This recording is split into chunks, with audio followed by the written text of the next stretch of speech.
Fala galera, beleza? Meu nome é Renan Fará, eu sou advogado e eu vou falar hoje com você sobre Tribunal do Júri, a urna do Tribunal do Júri. Se você quer saber mais sobre isso, continua com a gente.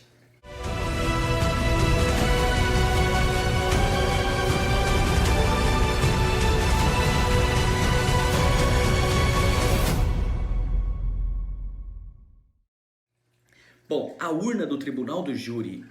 Se você chegou até aqui, por favor, se inscreve no canal, dá um gostei no vídeo, compartilha, comenta o vídeo pra gente saber o que você tá achando, combinado? Bom, a urna do júri, ela era antigamente uma caixa, aí eu vou mostrar aqui uma imagem.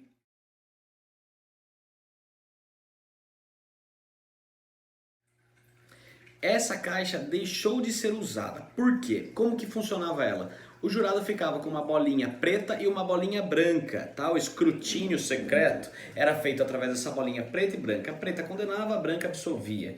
Enfim, antigamente era outros critérios, era outra forma, mas por que que deixou de ser assim, né? Então, o branco é o sim, o preto é o não.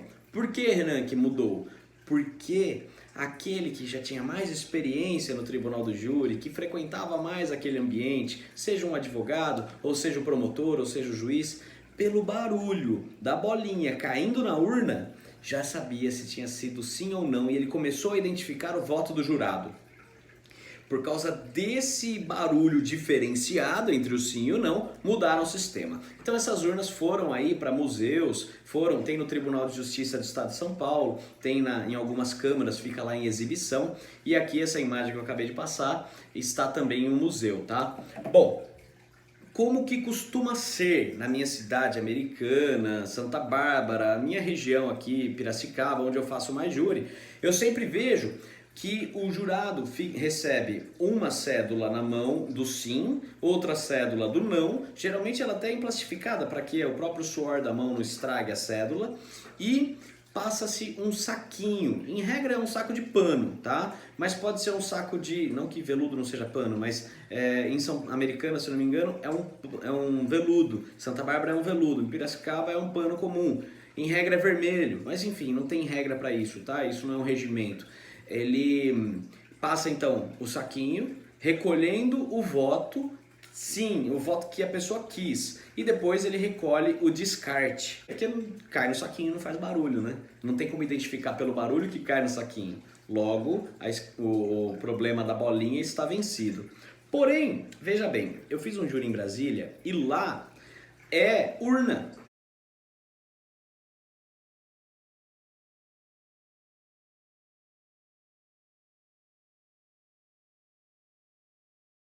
Lá é uma urna. Inclusive, por vezes usam duas urnas, uma para pegar o voto e a outra para pegar o descarte. Em Brasília, somente estava se usando o do voto. Por quê? Porque a gente está também em tempos de Covid. Então, para que não houvesse essa troca de papel, de mão, ó, toma aqui, pega aqui, e ficar trocando as coisas de mãos, para não haver contaminação, aumentar o risco de contágio, então o juiz decidiu que as pessoas iam escrever o voto, sim ou não, entrega. Depois que foi feito a votação, foi revelado o voto, picava, jogava fora e a pessoa voltava, escrevia de novo o quesito seguinte, entendeu? Então, veja, lá é por papel, é por urna e não é você não recebe os dois, você vai escrever o que você quer e coloca, e depois descarta, isso em razão do Covid, tá? Mas veja, mesmo que não fosse o Covid, lá eles ainda usam urna, mas não é com bolinha, é com cédula, é com papel, tá? Como que não é?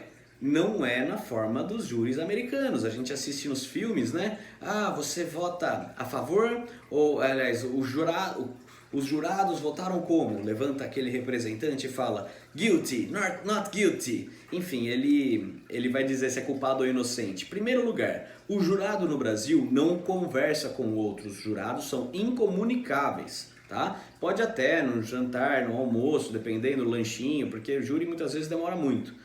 Eles podem sim conversar. Incomunicabilidade não é de ficar mudo, mas é de não falar sobre o caso. Se falar sobre o caso, o júri é anulado, tá? Por quê? Porque eles não podem conversar sobre isso. Não pode falar, e aí? Esse vai pegar uma cana, hein? Esse, puxa, culpado. Pô, não foi ele, hein? Não pode fazer esse tipo de comunicação. Se fizer, o júri é anulado e o jurado é multado. tá? Por quê? Porque ele moveu toda a máquina estatal e jogou tudo fora, certo? Portanto, jurado, tome muito cuidado, não pode ficar trocando mensagem celular, porque que garante que você não está falando com outro jurado, né? Então, é muito complexo. Para concluir, eu quero falar como é então aberto, como são abertos os votos, né? Então, o juiz, ele vai pegar aquela primeira leva que foi a votação e vai abrir.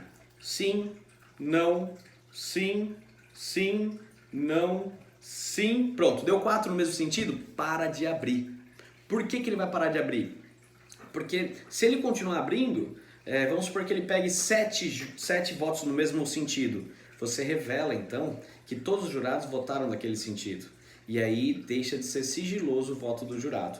E o princípio do sigilo é muito preservado. Só vai abrir os 7 se ficar sim, não, sim, não, sim, não, aí vai acabar abrindo todos, né? Para chegar na maioria 4. Porém, se não chegar nessa se chegar nos 4 sem precisar ter aberto todos, não serão abertos, tá bom? Para preservar o sigilo da votação. É sempre importante que o jurado vote com tranquilidade e saber que ninguém vai saber se ele votou sim ou não, tá? Se dá 4-3, você não sabe quem deu 4 e quem deu 3. E na devolução, veja, por que faz a coleta do sim, do voto e do descarte? Porque depois mistura tudo de novo, né? Eles às vezes até conferem o descarte para ver se deu o inverso daquele do voto, porque tem que dar, né? Se um deu 4-3 no sentido, o descarte tem que ser 3-4, certo? Mas por vezes não, simplesmente mistura tudo e aí entrega o sim e o não para cada um. Por que mistura tudo e entrega? Porque se eu chegar pro cara e falar assim, tá faltando qual na sua mão aí, o sim ou o não? Ah, tá faltando o não, você votou o não, né? Você ficou com o sim, você votou o não. Então para não revelar é feito dessa forma, justo? Distribui novamente e é feito outro quesito. Por que quesito, Renan? Ele não vai votar só inocente ou culpado? Não, jurado no Brasil não vota inocente ou culpado. Jurado vai ter vários quesitos. O primeiro de todos é a materialidade. O jurado reconhece que naquele dia, naquele momento, naquela hora, o corpo de fulano foi alvejado, assim, assado, ou seja, vai saber da materialidade, vai saber se aquele corpo sofreu disparos, etc. Isso é materialidade. Materialidade de um homicídio é o próprio cadáver. Materialidade de uma lesão corporal é o machucado, é o hematoma, é o corte, certo? Então, o crime deixa vestígios, por regra, em regra, né? Às vezes não deixa, por exemplo, uma tentativa branca, que é aquela que você atira e não acerta. Não deixa de ter sido uma tentativa de homicídio, muitas vezes, e não deixou nenhuma marca. Mas isso é exceção. Outra exceção, Elisa Samúdio. Caso de homicídio consumado, qualificado e que foi condenado, né? O Bruno, o Macarrão e a turma toda foram condenados sem a prova da materialidade, mas isso é exceção, tá? Então a primeira questão é, o jurado reconhece materialidade? Houve o crime, fulano morreu? Sim. Se o jurado votar sim, vai para o próximo quesito. Esse homicídio, esse crime ocorreu, né? O autor dos disparos, o autor da lesão, foi o fulano de tal, foi o meu cliente? O jurado vai dizer sim, ou vai dizer não, se a tese for de negativa de autoria. Mas isso é autoria, certo? Então, primeiro, materialidade, segundo, autoria. Vai reconhecer que foi o réu ali, o responsável por ter cometido aquele resultado. E terceiro quesito, terceiro que dá uma polêmica gigantesca é: o jurado absolve o réu? Aqui vai entrar as teses de absolvição, as teses de excludente de licitude, de excludente de culpabilidade, de antijuridicidade, vamos falar aqui de legítima defesa, vamos falar aqui de estado de necessidade, estrito dever do cumprimento legal, enfim, várias outras, inexigibilidade de conduta diversa. Tem muita coisa que a gente pode trabalhar nesse quesito do jurado absolve o réu, até mesmo a clemência. Se a história toda comove o jurado a ponto dele pensar, poxa, se fosse comigo eu faria o mesmo, então ele deve absolver. E aí essa clemência faz o jurado votar sim, né? O jurado absolve o réu? Sim, tá? E depois vão vir as teses de defesa. Se foi privilegiado, se foi causa de diminuição de pena, o que tem? Primeiro quesita-se todas as teses que a defesa levantou e depois quesita-se todas as teses que a acusação traz. A acusação é adstrita à pronúncia. Ele pode até não manter a pronúncia completa, ou seja, ele pode sustentar parcialmente. Eu quero, mas eu desisto do quesito X. porém ele não pode trazer algo novo, algo a mais. Então o trabalho do promotor sempre é previsível porque a gente sabe que ele vai estar restrito a falar somente aquilo que está na pronúncia, tá? Então basicamente é isso. Fleu, deu a maioria, o juiz que vai depois ponderar como que vai ser a pena, quanto que vai ser a dosimetria da pena, progressão, regime, como que vai iniciar a pena, se vai ter dias multa, se não vai, se tem caráter pecuniário, se não tem um crime, enfim, por aí ele vai, aí essa parte técnica é do juiz togado. Juiz que nesse caso não absolve, não condena, ele simplesmente vai, mas não é pouco, né? Ele vai coordenar, presidir todo o tribunal do júri e no final aplicar a sentença na forma que os jurados decidiram. Renan, decisão do jurado pode ser recorrida? Pode. Se a decisão for manifestamente contrária aos autos, cabe também recorrer da sentença. O jurado acertou, mas o juiz teve a mão pesada, aqui ele errou, ele não reconheceu primariedade, ele não reconheceu a confissão, ele aumentou a pena pelo mesmo motivo 2 vezes, bis in idem, e por aí vai. Tem muita coisa que dá para mexer na sentença. Geralmente é nesse sentido que o meu recurso vai, quando eu recorro. Mas o jurado também pode ter a sentença dele anulada, né, o veredito ser anulado se fizer um novo júri. Porém, faz um novo júri, não reforma a decisão do jurado. Não, esse quesito aqui tem que manter sim, esse quesito aqui pode cair. Não, essa decisão do jurado, ela é incorrigível. Se tiver que mudar, faz tudo de novo, certo? Por isso que o júri, ele tem uma decisão que é soberana. A gente chama a decisão do júri de soberana, por isso, tá? E recentemente o STF teve uma decisão, agora concluindo o vídeo nosso, recentemente o STF teve uma decisão que, se o jurado absolve o réu pelo terceiro quesito, ou seja, o jurado absolve o réu, né? Sim, mesmo que contrário aos autos. Por quê? Porque ele pode decidir pela clemência, certo? E a clemência vai estar contrária aos autos. Tudo aponta que houve o crime, que foi o réu, não teve uma excludente de licitude, de antijuridicidade, culpabilidade, e o jurado absolveu. Aí o promotor vai e recorre. Mas isso é contra a decisão soberana do jurado, porque o jurado sentiu que ele tinha que absolver, não sentiu? Se o promotor recorre, ele não está respeitando essa decisão soberana do jurado.